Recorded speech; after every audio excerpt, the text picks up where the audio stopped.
When I was a student, I had a part-time job doing maintenance at a hamburger shop in town. Maintenance, cleaning and closing the store after hours until opening the next morning. One night on maintenance duty, it was me and man.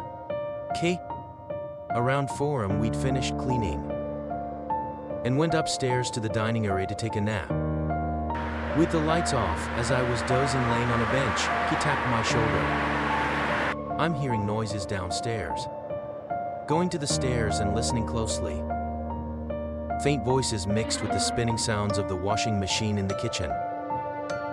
I nervously peeked into the kitchen and saw a figure standing in front of the washing machine. A young woman in jeans and a shirt, peering into the machine, murmuring something. "Hey," I called out. The woman turned to look at us. It was me, who worked the daytime shift. A cheerful, lively girl, popular among us maintenance staff. But now her face looked strangely pale, her expression vacant. For maybe 10 seconds she silently stared this way, then slowly turned and disappeared into the blind corner of the kitchen. The two of us hurried after her, but when we peered around the corner, no one was there. That kitchen corner had just a fridge and sink with no space to hide or other doors. Just to be sure, I opened the fridge, but it was fully stocked with ingredients. For a while, and I stood there dumbfounded. That was my, right? His voice shook. A ghost. Don't be stupid, Mai's alive. But what if she just died? Idiot, don't say crap like that. No longer in any condition to nap for the rest of the night. We cleaned with unusual diligence while waiting for morning. I didn't write about May in the work law. Figured no one would take it seriously. After getting home and sleeping until noon, I went to my afternoon classes. On the way back, I took a detour to pass by the storefront. Seeing me briskly working the counter, I felt a little relieved. The next maintenance shift, my partner was my friend A. I told him about the strange occurrence before we started work. And his expression changed. He said the guy he worked with last week also saw me. I was cleaning upstairs when the dude came up panicking. Said he saw me standing in front of the open fridge, peering inside. When he called out to her, Mai disappeared into the fridge. Of course, there's no space for a person to hide in there. Must have been a living ghost or something. When I jokingly said that, he shot back, "But don't living ghosts harbor grudges or something?" Mai didn't seem that type. Certainly, me gave an easygoing impression, not the resentful type. Maybe she broke in at night?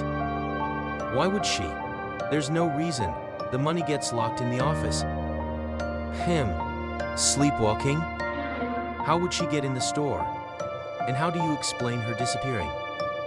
In the end, we couldn't reach any conclusion before closing time. We decided to split up for cleaning that night, me upstairs and I downstairs. In the middle of mopping the dining floor, I heard a voice from below, followed by a shriek, I's voice. I hurried down the stairs. I was slumped on the floor in front of the storeroom. Behind the counter, below the stairs. Eyes closed, mumbling to himself. "You okay? What happened?" Opening his eyes, I just said in a frightened voice, "Take me upstairs." After about 20 minutes, he finally calmed down enough to describe what he'd seen. I went to get the vacuum cleaner from the storeroom. Inside was my pallid face, vacant expression. As the shocked backed away, May walked past him and disappeared again into the back. That's when his legs gave out, he said. "This is bad, really bad. We gotta tell the manager tomorrow." I was seriously spooked. I just stared down silently. As we were leaving, I stopped me and said, "I'll tell the manager about yesterday, so you go home first. But I saw stuff too." "No, I'll explain everything. Please, leave it to me." Unable to refuse his uncharacteristically forceful tone, I just went straight home. I began seriously considering finding a new part-time job. The day of the next maintenance shift, May hadn't shown or given notice of absence, very unusual for her. Concerned, the manager called May's place, but no one picked up. I nervously cleaned, but nothing strange happened that night. The next evening around bedtime, I got a call from A. Got something to talk about. Can I come over? His tone sounded oddly grim, so I wondered what was up. But when he showed up 20 minutes later, it looked fairly normal. What's going on? It's about Mai. Yeah, I heard she suddenly skipped work yesterday. I know. No answer when I call. She's not at her apartment either. You went to her apartment? Yeah. Actually, I've been seeing Mai for about a month. He then proceeded to tell me about his relationship with me. A and May had started dating about a month ago. May lived alone, having left home. A had been over to her apartment several times. While they were together, May seemed just a normal, bright girl. So when he heard the living ghost rumors about May, he dismissed them as nonsense. But a few nights prior, when we worked maintenance together, A saw May himself. Despite what he told me, I didn't say anything to the manager. And that afternoon, he met and spoke with the real me. At first she laughed. What are you saying? But seeing his grim expression, she became frightened. In the end, an awkward silence fell, and they parted ways. The following night, I got a call from Mai. No mention of the previous day's talk. Just Mai unusually wanting to reminisce about the past. Memories of her and I, reasons for moving out alone. Childhood stories, her parents. When she brought up an old boyfriend, I cut her off somewhat, forcibly ending the call. The next day is when Mai disappeared. Last night, when Mimi hadn't shown up for work, I called her place. No answer. Going to her apartment, the door was unlocked. No sign of Mimi inside, but oddly Teddy, giving him an ill feeling.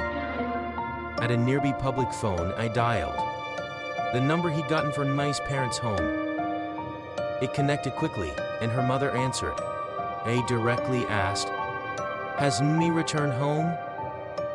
After a period of silence, in a heavy tone, she replied, "Mai died by her own hand 6 months ago. So, what do you think?" His face was twisted as he asked me. I grilled Mai's mom about her. Thought it could be mistaken identity. But the face, features, personality, way of speaking, childhood memories. It's all the same. I can only think that me, I knew is the same Mai, who committed suicide 6 months ago. I could only stare in shock. Both he and I, plus, and the other staff and manager saw me working. Hundreds of customers must have received hamburgers from Mai's hands. Was it all an illusion? Was Mai a ghost? Looking at the photos of Mai at my house, they're unchanged. If that's not Mai, then who is in the pictures? He cried. Unable to comfort him, I cried with him. In the end, Mai's whereabouts remained a mystery to me, and the student id copy attached to Mai's employment forms had someone else's student number. Her room was left with signs of life, cash and bank book also untouched. Was this elaborate staged prank by someone? Around when everyone began thinking that I died. A straight open road. He suddenly bolted from the sidewalk into ongoing traffic and was hit by a taxi. No suicide note or anything. Accident or coincidence? Impossible to determine. But something about it stuck out to me. The day after Mai disappeared, when he came to my room, there was one other thing he told me.